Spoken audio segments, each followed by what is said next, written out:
On s'est retrouvés à être 20 dans le salon, composé de la famille de mon agresseur et de ses amis. On nous empêchait de sortir.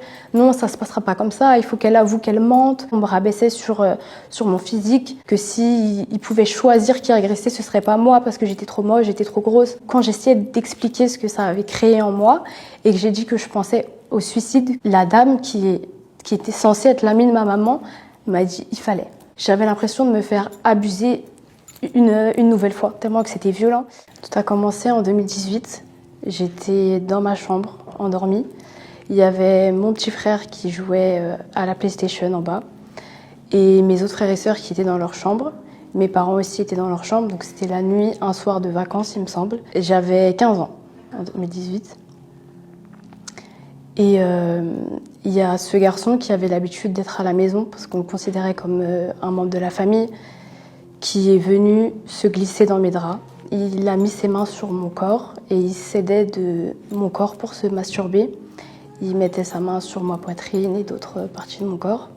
J'étais totalement choquée que j'étais incapable de réagir. J'étais incapable de crier, incapable de le repousser. Je ne pouvais rien faire au point où je pense même m'être évanouie. Enfin, mon esprit et mon corps se sont totalement dissociés. Suite à ça, il est parti et je suis restée en état de choc pendant des heures, je pourrais même pas dire combien de temps. C'était tellement difficile, j'avais honte parce que j'étais plus âgée que lui, donc j'avais peur que la faute me revienne, que j'ai préféré effacer cette nuit de ma mémoire, mais je savais pas que ça allait recommencer à chaque fois qu'il revenait à la maison. Pour moi, c'était un épisode isolé. Je voulais vraiment excuser cet acte en remettant la faute sur moi. Et à chaque fois qu'il venait à la maison, ça continuait. Il attendait que tout le monde s'endorme, moi y compris, pour se glisser dans mes draps et faire ce qu'il avait à faire avec mon corps.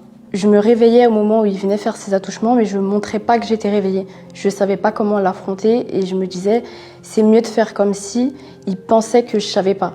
C'était très mécanique, donc je me disais des phrases du genre bouge pas, attention t'as bougé, peut-être qu'il va penser que t'es réveillée. J'essayais même de me rendormir pour que mon corps sente mais que mon esprit soit ailleurs, où je pensais même parfois à des choses qui avaient rien à voir, à mon quotidien. Oh, tiens, faut que je finisse tel devoir. Enfin, mon corps était là, mais mon esprit était totalement ailleurs. Il était pratiquement tous les week-ends à la maison, et quand c'était les vacances, il passait peut-être une semaine, ou c'était pas régulier, mais il était souvent là parce qu'on se considérait comme un membre de la famille. Donc il venait même sans prévenir, il n'y avait pas d'invitation ou quoi que ce soit. Il était souvent présent dans notre quotidien. Un jour, pas fait comme un autre, pendant qu'il était en train de m'agresser, il y avait mon frère en face qui était dos à nous, et je voulais que ça passe vite, je voulais surtout pas que mon frère se retourne, je voulais pas qu'il nous surprenne parce que j'imaginais le choc et la peine qu'il pouvait avoir, que j'ai décidé ce jour-là d'être active pour que ça passe plus vite. Donc j'émissais, je faisais comme si j'aimais bien alors que j'aimais pas. Mais c'était plus facile pour moi d'être active plutôt que de me dire que j'étais victime d'un proche. Donc j'ai préféré faire des choses pour que ça passe plus vite, pour être tranquille, et au point où j'ai fini par oublier comment les agressions avaient commencé. Pendant 3 ans à peu près, je fais semblant d'être consentante et je m'en persuade au point de réellement penser le devenir. Pendant les années d'abus, ça a été très difficile. J'ai développé beaucoup de symptômes, mais je ne savais même pas que c'était lié à ce que j'avais subi. J'ai pris énormément de poids, au point où en novembre 2017, je faisais 80 kilos, alors qu'en août 2018, j'en faisais 120. Donc en très peu de temps, j'ai pris énormément de poids, mais j'avais pas conscience que c'était ça. Je me sentais super sale, je me sentais horrible, je me sentais moche, que ce soit physiquement ou intérieurement. J'avais l'impression qu'on pouvait pas m'aimer, je voulais plus sortir, je m'étais isolée. J'avais valdingué tous mes amis, j'essayais de me comporter mal avec eux pour qu'ils me rejettent parce que je voulais pas être aimée. Je pose pas encore les mots clairement sur ce qui m'est arrivé. Pour moi, c'est quelque chose de pas bien qui m'a fait du mal, mais c'est très récemment que j'ai pu mettre le mot agression, abus, agresseur sur ce que j'avais vécu. À partir du moment où je suis sortie du déni, ça a été encore plus compliqué parce que petit à petit, je réalisais les séquelles que ces agressions avaient eues sur moi et je me prenais une gifle parce que je réalisais à quel point ce garçon que j'avais estimé m'avait détruite. Et je voulais pas qu'il soit l'auteur de mon mal-être, etc. Donc c'était une lutte intérieure pour me dire, allez, guéris. Et en même temps, non, tais-toi, c'est mieux comme ça. Pendant longtemps, j'essayais d'aller mieux, sauf que je traitais pas le fond, je traitais que la forme, donc je n'avançais pas. Jusqu'au jour où j'ai rencontré l'amour de ma vie, qui m'a montré que je pouvais être aimée, qui m'a montré que j'étais belle, qu'on pouvait m'aimer, et pour moi, c'était impossible. Et quand je me suis rendu compte que je rejetais constamment son amour, c'est là que je me suis dit, mais il y a un problème, pourquoi est-ce que je pense que je ne peux pas être aimée? En 2021, je me suis dit, là, ça va falloir que tu fasses quelque chose sur les agressions que tu as subies, il va falloir que tu te soignes. Donc j'ai essayé d'écrire, j'ai écrit dans des journaux intimes pour mettre un mot sur ce qui m'est arrivé, j'en parlais à des amis, mais rien de concret, on va dire. J'avais quand même cette lutte, et vraiment le fait d'être aimée m'a montré que je pouvais m'aimer moi-même, et c'est en m'aimant moi-même que j'ai commencé à guérir, à comprendre que la culpabilité, c'est pas moi qui devais la porter, c'était pas à moi d'avoir honte. Et c'est ce qui m'a vraiment permis de faire un géant pas vers la guérison. Quand je me suis mise en couple, je me suis dit, s'il retente quelque chose, là, je le repousserai par loyauté, parce que je peux pas le laisser... je peux pas tromper mon copain, en tout cas, je m'étais persuadée de le repousser. Et quand il a appris que j'étais en couple, il a jamais rien tenté. En 2024, j'ai pris la décision de guérir, en fait, d'avancer, parce que je savais qu'il y a quelque chose qui allait pas. J'avais conscience d'être en dépression, j'avais conscience que c'était à cause de ces agressions, et j'avais vraiment fait le vœu de guérir en 2024, de mettre tout ça derrière moi. J'avançais vraiment dans ma relation, et je pensais au mariage, donc il fallait que émotionnellement je sois prête.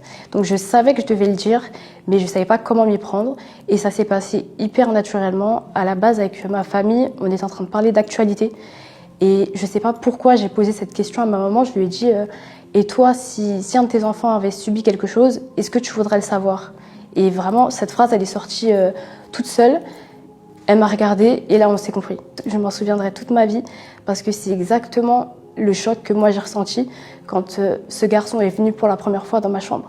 Le mélange entre le dégoût, le pourquoi, la tristesse, mais aussi l'amour, parce que c'est une personne qu'on a aimée.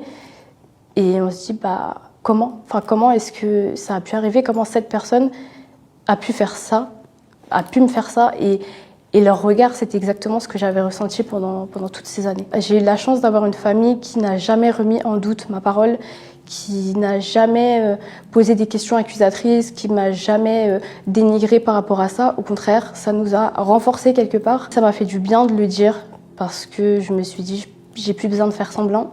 Mais ça m'a aussi fait du mal, parce que je savais que ça leur faisait du mal.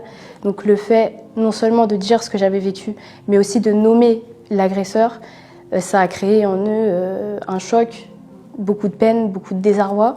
Et ça m'a quand même fait mal de voir l'état dans lequel ils étaient, mais je ne regrette pas d'avoir dénoncé mon agresseur pour autant. Dès que j'en parle à ma famille, ma maman me dit parle-en avec lui. Est-ce qu'il a conscience de ce qu'il a fait? Comment est-ce qu'il se positionne aujourd'hui? Parce que vous étiez jeune. Est-ce qu'il a évolué dans sa pensée? Enfin, qu'est-ce qui se passe? Donc j'ai envoyé un message à mon agresseur où je lui explique, voilà, je me souviens quand j'avais 15 ans et toi 14, tu faisais ça, tu venais dans ma chambre. Et là, il m'envoie un pavé en s'excusant. Il me dit qu'il est désolé, qu'il aurait jamais dû faire ça, qu'il n'avait pas conscience de tout ça, qu'il est vraiment désolé de m'avoir infligé ça, qu'il pourrait plus se regarder dans un miroir. Donc là, naïvement, je me dis, ça va s'il en a conscience et qu'il s'excuse. Le mal est fait, mais peut-être qu'il a changé entre-temps. Je garde espoir que ça puisse être un pardon sincère malgré tout. Et quelques jours après, sûrement après avoir échangé avec sa famille, ses proches, ses amis, il se ravise de ses excuses. Il dit qu'il ne se souvient pas vraiment de ce qui s'est passé, qu'il pensait que j'étais consentante parce que je mettais peut-être des coups de bassin. Il revient complètement sur ses excuses et il dit qu'il s'excuse pour les conséquences que ça a causées, mais pas pour les actes, parce que pour lui, j'étais consentante. J'ai tout de suite parlé à ma maman de la réponse de mon agresseur et elle me dit non, c'est pas comme ça que ça se passe. Elle a pris contact avec sa maman parce qu'elles étaient très proches, en disant voilà, il faut que je te parle de quelque chose, vois avec ton fils de quoi il s'agit, mais dis-moi quand tu es disponible, il faut qu'on se voit au plus vite. Il n'y avait aucune animosité dans le message de ma maman, parce qu'elle partait du principe que cette dame était son amie et qu'elle est son maman et qu'elle pourrait peut-être se comprendre, même si il était évident que la relation prenne fin. Elle aurait pu prendre fin d'une manière digne, mais ça n'a pas été le cas. Suite à ce message, la maman de mon agresseur nous invite chez elle pour se confronter. Au début, ma maman voulait y aller seule Et je lui ai dit que non, je voulais être là, que je voulais pas me ranger derrière elle. Il fallait que moi-même je puisse affronter. On nous accueille, on s'assoit. On pense être ma maman, moi, mon agresseur et sa maman. Donc je commence à fondre en larmes parce qu'à ce moment-là, dès que je parlais de mes agressions, je fondais en larmes. Et je vois que le climat est très bizarre parce que on se moque quand je pleure. On se moque totalement de ce que je peux raconter avec des gestes déplacés, avec toute une mise en scène de moquerie. Quand je vais pleurer, on va me dire arrête, c'est pas tes larmes qui vont faire qu'on te croit. C'est que du cinéma. On te connaît, tu sais très bien mentir. Ou quand je vais employer des termes sexuels parce que je suis en train de parler d'agression, on va les répéter avec un ton moqueur. Et au fur et à mesure de la discussion, je comprends qu'on n'est pas seul. Et petit à petit, il y a des amis de mon agresseur qui se joignent à cette discussion, donc ils descendent de l'étage, qui viennent au salon et qui viennent prendre part à ce que j'appelle mon procès. Je pourrais jamais décrire la violence de ce moment. J'avais l'impression de me faire abuser une nouvelle fois, tellement que c'était violent. Soit c'était vrai et c'était ma faute, soit je mentais sur toute la ligne pour je ne sais quelle raison. On me disait que j'étais plus grosse que lui, donc j'aurais pu le repousser facilement, que si vraiment j'aimais pas, j'aurais dit de partir ou je l'aurais dénoncé dès le lendemain. Comme il était beau, il n'avait pas besoin d'agresser quelqu'un, que si il pouvait choisir qui agressait, ce serait pas moi parce que j'étais trop moche, j'étais trop grosse.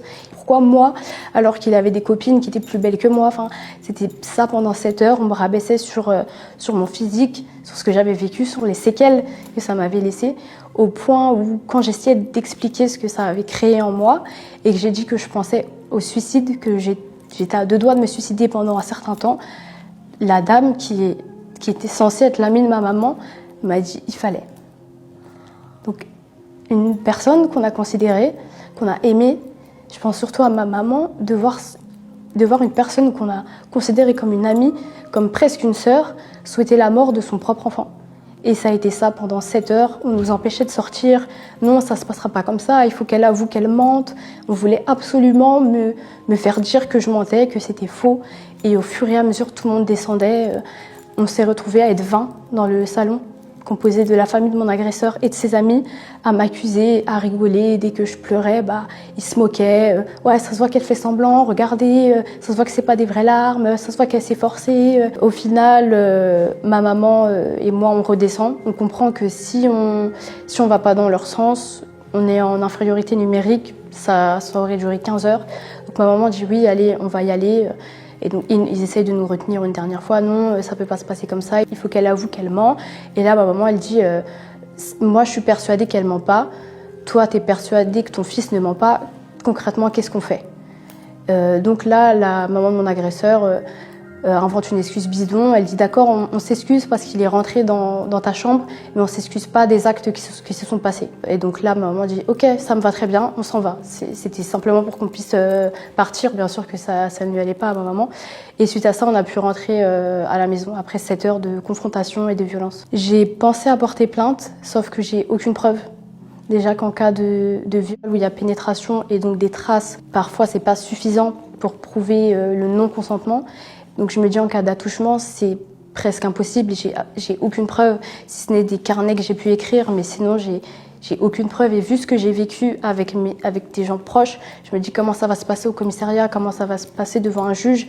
Enfin, pour moi, il y a pas d'issue à ce niveau-là. Comme mon agresseur et moi, on était proches, on avait un entourage commun. Et quand je suis sortie du silence, sans même avoir entendu ma version des faits, la majorité des personnes se sont rangées du côté de mon agresseur. Donc on a vraiment été mis de côté par rapport à notre entourage. Et au final, on a appris qu'il y avait une équipe qui était chargée de retrouver mon frère pour le passer à tabac. Ils n'ont pas trouvé mon frère, mais ils ont trouvé mon petit cousin.